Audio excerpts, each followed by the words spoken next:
तुर्की को कूटनीतिक झटका देने के बाद अब भारत ने बांग्लादेश पर बड़ी स्ट्राइक कर दी है। व्यापारिक मोर्चे पर भारत सरकार ने 17 मई को अचानक एक अधिसूचना जारी कर बांग्लादेश से कई वस्तुओं के आयात पर प्रतिबंध लगा दिया है।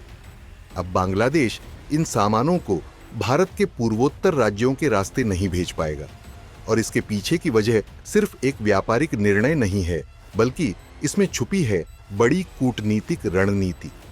भारत सरकार ने एक अधिसूचना के जरिए बांग्लादेश से आने वाले रेडीमेड कपड़े, स्नैक्स, मिठाइयाँ, प्लास्टिक का सामान, फर्नीचर और प्रोसेस्ड फूड जैसी वस्तुओं पर बड़ा प्रतिबंध लगा दिया है। अब ये सामान सिर्फ 2 बंदरगाहों, नवी मुंबई के जवाहरलाल नेहरू पोर्ट और कोलकाता पोर्ट के जरिए ही भारत में आ सकते हैं। इससे पहले ये सामान भारत के पूर्वोत्तर राज्यों जैसे असम, त्रिपुरा, मेघालय और मिजोरम की भूमि सीमा चौकियों से लाए जाते थे।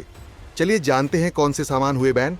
दरअसल प्रतिबंध की सूची में शामिल हैं रेडीमेड कपड़े, फलों के स्वाद वाले और कार्बोनेटेड ड्रिंक्स, स्नैक्स, चिप्स, मिठाइयाँ, कपास और धागे का कचरा, प्लास्टिक और पीवीसी से बने उत्पाद, रंग, लकड़ी का फर्नीचर। इन सामानों को अब असम, मेघालय, त्रिपुरा, मिजोरम के किसी भी लैंड पोर्ट से भारत में लाने की इजाजत नहीं होगी। दरअसल यह प्रतिबंध केवल व्यापार नहीं बल्कि जवाब है बांग्लादेश के अंतरिम सरकार के मुखिया मोहम्मद यूनुस के उस बयान का जो उन्होंने हाल ही में चीन में दिया।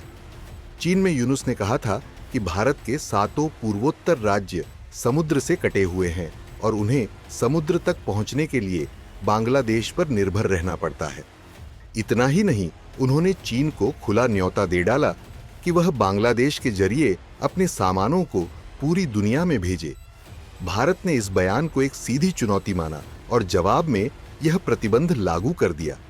बांग्लादेश में हाल ही में शेख हसीना सरकार के हटने के बाद एक अंतरिम सरकार बनी है जिसकी अगुवाई मोहम्मद यूनुस कर रहे हैं। इस अंतरिम सरकार के तहत बांग्लादेश में हिंदुओं पर हमले बढ़े हैं और लगातार भारत विरोधी बयानों की बौछार हो रही है। यूनुस चीन और पाकिस्तान के साथ नजदीकी बढ़ाने की कोशिश कर रहे हैं जिससे भारत के लिए खतरे की घंटी बज चुकी है। भारत ने इससे पहले 9 अप्रैल को बांग्लादेश को दी गई ट्रांसशिप सुविधा को भी रद्द कर दिया था। इस सुविधा के तहत बांग्लादेश भारत के एयरपोर्ट्स और बंदरगाहों का इस्तेमाल करके अपना माल यूरोप, खाड़ी देशों और एशिया में भेज सकता था। यह सुविधा जून 2020 में दी गई थी, लेकिन अब खत्म कर दी गई है। भारत के इस कदम से बांग्लादेशी व्यापारियों को बड़ा नुकसान होगा, खासकर उन लोगों को जो पूर्वोत्तर भारत में सामान भेजते थे। इसके अलावा बांग्लादेश की अंतरिम सरकार को यह साफ संकेत मिल गया है कि भारत अपनी सीमाओं और संप्रभुता को लेकर कोई समझौता नहीं करेगा। भारत अब पूरी तरह अपनी क्षेत्रीय रणनीति को लेकर सजग हो गया है। तुर्की के बाद बांग्लादेश दूसरा देश है जिस पर भारत ने व्यापारिक मोर्चे पर कड़ा कदम उठाया है। यह नीति साफ बताती है कि अब भारत किसी भी पड़ोसी की शत्रुतापूर्ण नीति को बर्दाश्त नहीं करेगा। नेबरहुड फर्स्ट अब नेबरहुड विद रिस्पॉन्सिबिलिटी में बदल चुका है।